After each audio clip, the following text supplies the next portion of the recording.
Okay. Thank you very much. I'd like to begin by saying thank you for the invitation and to tell you that I'm very happy to be here with you in Athens. I've already learned a lot, and I know there is more to come. But the question, why is it important that we have left governments and left politics in Europe, and what do we as people and society achieve by that? I have to start introducing myself a little.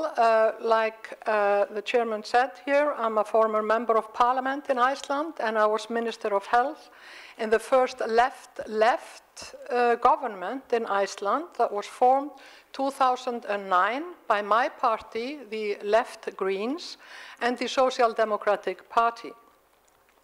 This was the government that took on the important task to clean up the mess the bankers and neoliberalism left for Iceland. In view of the discussion last night, I'd like to add that it was never an option in the party not to participate in government at that stage. It was a necessity, obvious to each of us, I'd say. And I am convinced that it was critical for Iceland that it was a left-wing government and not the center or the right government that took over in the aftermath of the financial collapse and for a whole term 2009 to 2030. I'll try to comment why on that later. But we live in turbulent and dangerous times, and in the coming months and years, the fate of the European communities that were so badly mauled by the tycoons and bankers will emerge. The Nordic countries were mentioned here last night. The Nordic countries are rich and have a long tradition of democracy. We have enjoyed greater economic and gender equality, and we have been better off in many ways than people elsewhere in Europe. And the Nordic countries have often been pointed out as role models for other countries. But the Nordic model faces serious challenges and may even be in danger. Yesterday it was said here in the panel that the welfare system of the Nordic states has reached its limits.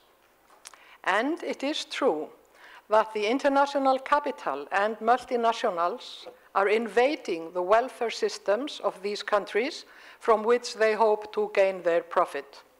They managed to bring about outsourcing in many of the basic services of the welfare system in the Nordic countries, and thereby making them vulnerable for complete colonization by profit makers. Health system and educational systems have fallen victims to privatization. And unfortunately, it seems that the overall resistance against privatization and what I call direct theft of public property is diminishing in the Nordic countries as well as elsewhere. And last but not the least, even in the Nordic countries, we have experienced the advance of extreme nationalism. Representatives of neo-fascist parties have been elected to parliament in 2 Nordic countries, Finland and Sweden. Semi-fascist parties have representatives in another 2 parliaments, in Denmark and in Norway. This is 4 out of 5 countries, and we have noticed this in Iceland. I don't know how much you know about our struggle up there. We're only 320,000 people, and the crisis hit Iceland extremely hard. I think it's enough to tell you that the banking system that fell in the beginning of October 2008 was 10 times the GNP. It was 10 times bigger than the gross national product. And when I sit here 4.5 years later, I must admit and tell you that we have done relatively well in Iceland. We have numbers that speak for themselves. We brought a budget deficit amounting to 14% of the GNP down to 1% during the period of 4 years. When the crisis hit, unemployment rates rocketed from close to 0, as it was in Iceland, up to 10%. And we managed to bring the unemployment figures down to 3.5 or 4% during our terms. So we recovered relatively quickly from the crisis in Iceland, and we did so by consequently avoiding the right-wing methods and measures we know so well. That is, first, privatization and the selling of public property, and increase in user fees, that is, out-of-the-pocket payments for diverse and necessary social services, for healthcare, for schools, tuition. And of course, lowering taxes on the rich. We know these measures. The left ideology, on the other hand, possesses a good range of means and measures to enhance social equality and battle disparity. And we applied some of them in Iceland, and with success, as I said, and we might be able to learn a bit more of that tomorrow when we have the opportunity to attend to Mr. Sigfússon's presentation. He was our finance minister in this left-left government. I'd like to mention some of the methods here, because I think it's necessary. Well, we raised personal income tax, but only on persons with high income. We introduced at the same time a graduated tax scale, which meant that taxes on low wages were relieved. In cutting social expenses, we defended healthcare and schools. The cuts in these sectors were only 5 to 7% per year, compared to 10 to 15% per year in the other sectors. We sold no public property. No harbor was sold, no airport, no public energy supply was put up for sale, no hospital, no school. And we managed to reduce users' fee in the primary health care and keep them unchanged for 4 years, or until the present right-wing government raised them by 20% at the beginning of this year, 2014. So equality is better in Iceland than elsewhere at this moment. But it may sound unbelievable, but only 4 years after the collapse in 2008, the same political parties that lost control of government and steered the country into the abyss had regained power and can even boast a great majority in the parliament, a little 60%. I'm not going to bore you with the details on this unfortunate, I do have time, yeah, okay. Of this unfortunate development. I must, however, tell you that in Iceland, many people are still enduring hardships like unemployment and lack of income. The whole community has suffered losses in human resources and property, public property. So there is a lot yet to be done, and we cannot trust the present right-wing government to finish the rescue operation. That was the task of our government during the term I mentioned. So these are times that demand that ideas and reactions from the left emerge and assert themselves. This applies equally to communities in the north and in the south. And it is imperative that our communities here in Greece, in Iceland, and in the whole of Europe can regain their strength and vigor and come across stronger, more egalitarian and democratic, as societies where people are held in higher esteem than money and profit, and where there is no room for extreme nationalism and fascism. It is appropriate, being in Athens, to talk of democracy. And in my opinion, one of the most important roles of the left in politics is to strengthen democracy, both in municipal governments and in parliament. And this will best be achieved by strengthening direct democracy by employing national and municipal referendums in the decision-making process. And I think it is our role to encourage people to participate in politics, and in the parliaments we must assure that voters must assure the voters' rights to directly participate in the decision-making process. I'd like to quote here Bruno Kaufmann, who is a Swiss scholar and expert in direct democracy, who said it so well, I think, on the essence of left politics today. He says the aim should be to keep government as centralized as necessary and as decentralized as possible. This, I think, must be the goal and essence of our politics today.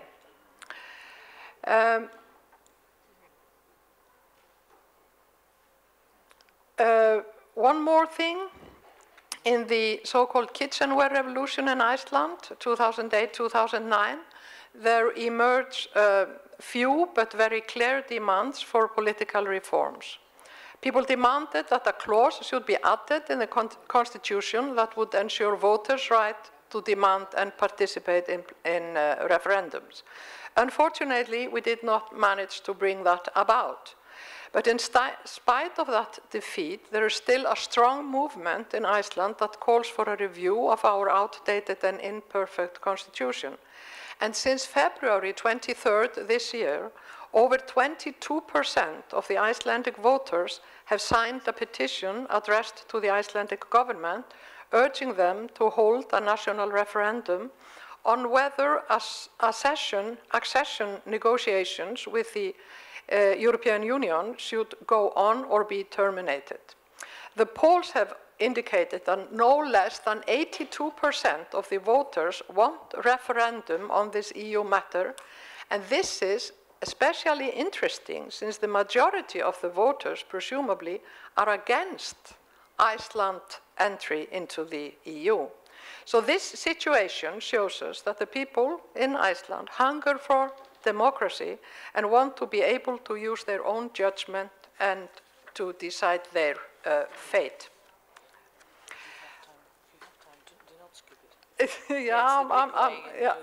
I'm skipping some things here about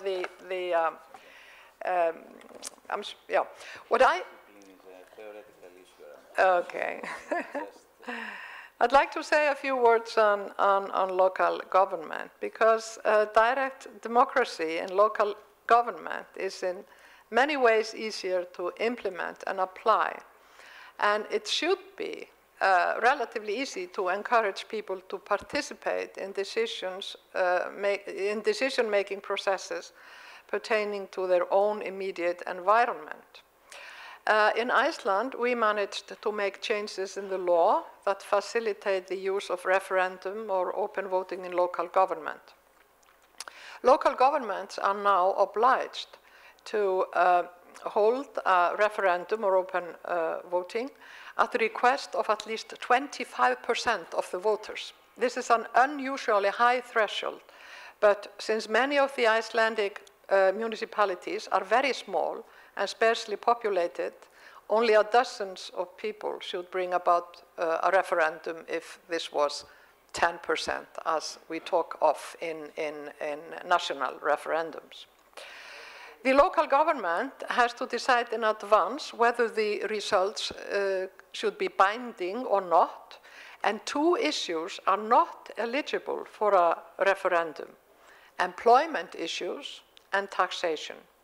And the municipal budget, hence, cannot be settled in a referendum, nor can the headmaster of the school be sacked.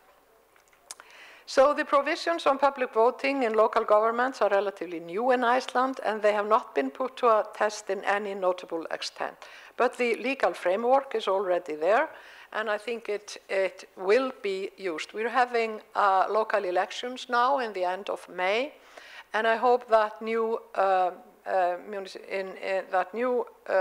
governments in the municipalities will use this opportunity. I'd like to tell you about our sister party in Denmark, Enhedslisten, which is now represented in all major municipalities in Denmark. Their agenda is, of course, to bring their policy up to discussion and vote, like we politicians do wherever we are within the system. What they do differently in Enhedslisten in Denmark is that they take up the very same proposal, say, for example, free lunch in schools, at the very same time and in all the municipalities.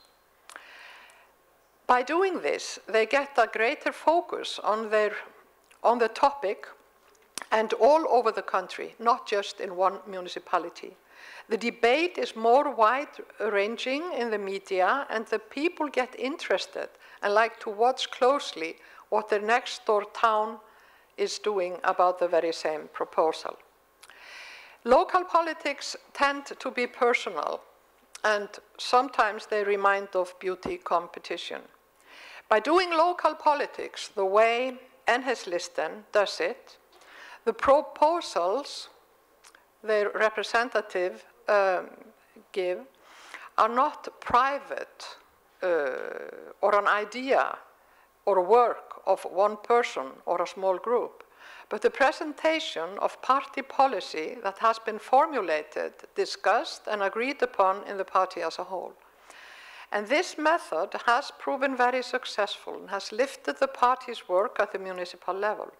And I think we can learn from this example in Iceland and elsewhere, and that's why I really liked to mention it.